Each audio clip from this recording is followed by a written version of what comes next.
As I've mentioned a couple of times before on the channel, especially when discussing movies like The Ghost in the Darkness or Jaws and a couple of others as well, I'm a huge fan, and to be honest, ever since I was a kid, I always have been, of animal attack or these relatively realistic Predator-style movies. And I don't mean Predator as in the alien, I mean stuff like sharks, crocodiles, bears.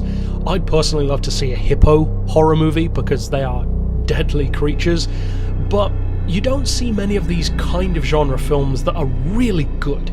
So when I do find one that's really good, it really means a lot to me, which is why stuff like The Ghost in the Darkness or Jaws or a couple of others stand out so much and I enjoy them so much.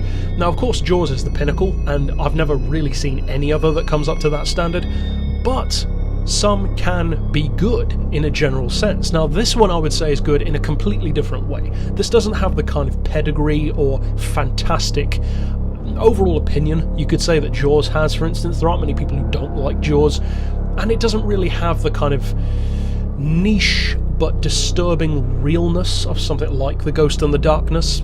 The fact that much of that story actually happened, for instance, adds to the layer of fear.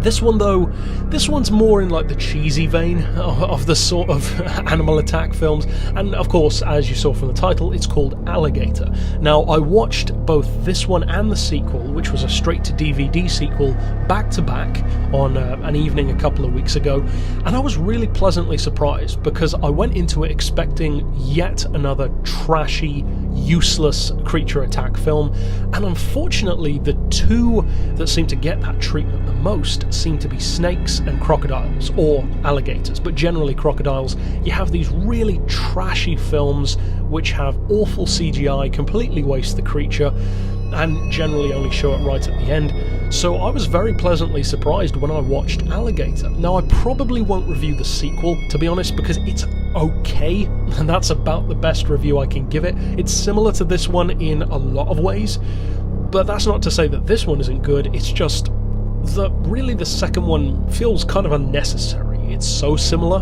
but with inferior characters, I would say, and even, funnily enough, some reused footage from the first film. It feels a little bit over the top in some ways, whereas this one's over the top in all the right ways. Now, this is a 1980 film, released initially in LA, under a $2 million budget, made around $6 or $7 million, so not bad as far as box office goes for a film like this. And the essential plot is based, funnily enough, in kind of a creepypasta sort of way around this myth of alligators being in the sewers, which of course is not true, but many people continue to believe it, and the film actually starts out with that kind of myth because a girl has a baby alligator as a pet, and her parents, when she's at school I believe it was, flush it down the toilet because they don't want her to have this pet. And then flash forward years and years later, and guess what? There's a monster alligator in the sewers. An interesting premise, a fairly obvious one when it comes to an alligator. You have to do something different to what you would do with a crocodile. Crocodile movies tend to be, someone's stranded in a lagoon or on a river, something like that. That's the general plot. But this one, I think it does it very well. It uses what it's got very effectively. And the creature, the practical effects, some real footage of actual alligators, very Jaws-esque when they show the real shark, or a real shark attacking the cage. It's used very effectively. Now, of course, it means that to the trained eye, the alligator does change size at different points in the film, just like Jaws does, but you can easily forgive that, I think. Now, this is no Jaws, but I would actually say that I like this more than Lake Placid. And Lake Placid is generally considered, for me personally and for many others, to be kind of the best crocodile or alligator style film out there, which isn't really saying much. It's not an amazing film, but it's good, it's got charm. This one though I liked more, easily, because this film has the retro appeal far more than that one does. It doesn't go for the full-on comedic effect like Lake Placid often does, and I don't know, it just feels more grounded. And the fact that it is a myth still doesn't prevent it from having that slightly believable feel that, of course, if you have these massive sewers, why wouldn't a creature be down there? It's a cool idea. It's almost reminiscent of some of those great X-Files episodes, like the lamprey man living in the sewer, or whatever that one was called, the fluke worm. It's just a naturally cool, creepy environment to set a creature or a monster in. And it's just more claustrophobic, it's darker than something like a lake or a river would be. So to me, it uses what it's got, definitely to its advantage. Now, as far as the characters go, they're not necessarily the most memorable, they kind of just serve the purpose of being characters. But at the same time, I don't think there's anything in the film that will particularly annoy you. It's more like, oh, that was better than I was expecting. You'll be pleasantly surprised, I think, by Alligator. And I have to say that even being pleasantly surprised in a genre like this is an improvement for me, because so many crocodile films are total trash. So this one, I would say, is easily a cut above most, if not all, of the rest that I've seen, including Lake Placid. Now, as far as the rest of the plot, you pretty much know how it's going to go down. There's one guy who sees the alligator, nobody believes him, a few deaths happen, and he's got to convince people that it's real. Of course, that's exactly how it's going to pan out. It does most of the things that you expect the story to do, but in a good way. It's kind of like The Blob from the 50s. It doesn't really surprise you, but it's got so much charm, it's aged very well in many ways, and it's just got fairly likeable characters and a cool creature, that it's just got that cult feel to it, and it's charming, it holds up well, and you can have a lot of fun with it. To me, that's exactly what Alligator is like as well. Now, as far as my scores, I'm not going to go crazy with it. It's still under par compared to many of the other films that I've reviewed, but I am giving it some decent scores in some ways in particular. Now, first of all, as far as the story, I mean, come on, I'm giving it a 5. I mean, of course it's going to be a 5. It doesn't take any chances with the storytelling. It doesn't do anything that you're not expecting, really. So I'm going to give it a 5. Now, a 5 out of 10 is not a bad score on my scoring system. A 5 is what I give every movie before I've even watched it, and then the score can either go up or down from there. So it's kind of like a swinging scale.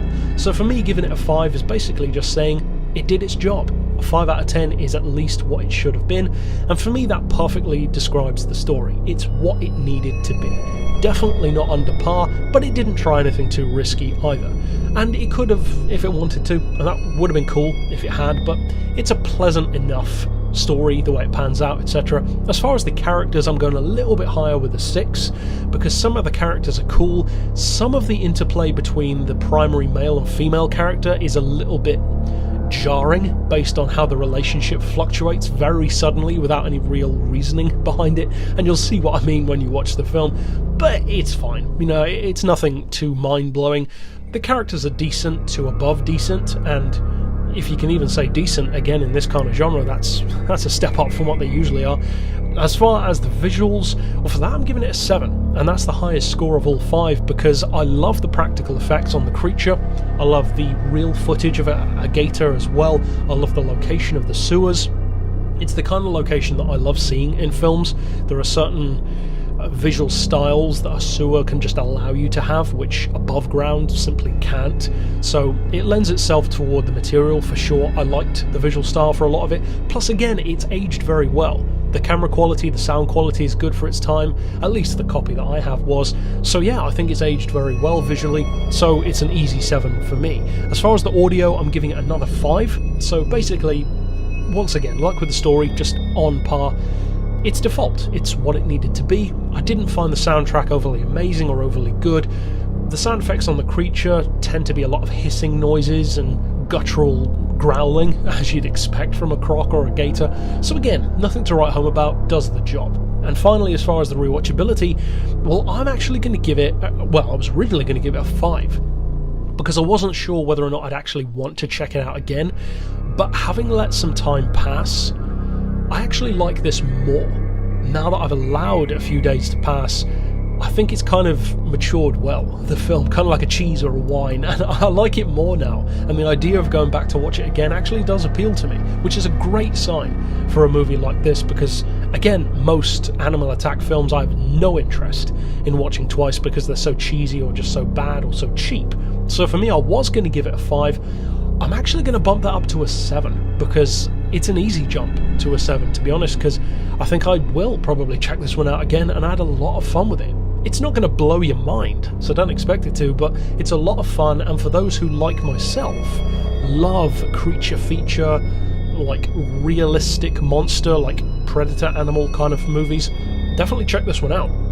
So overall, as a tabulation of all 5 of those categories put together, I'm giving Alligator a 3 out of 5. So, as I said, not a mind-blowing score, but a pretty decent one, it has to be said. Nowhere near Jaws, of course, but I'd say that as far as alligator movies go, or even crocodile movies if you want to include that in there, this is definitely one of the best I've seen. There are plenty which I probably haven't seen yet, and plenty which I definitely, unfortunately, have.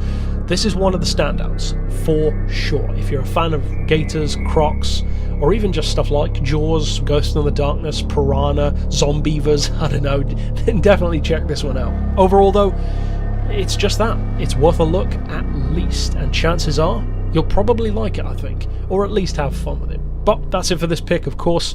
I'll see you guys next time, and for now, as always, thanks for watching.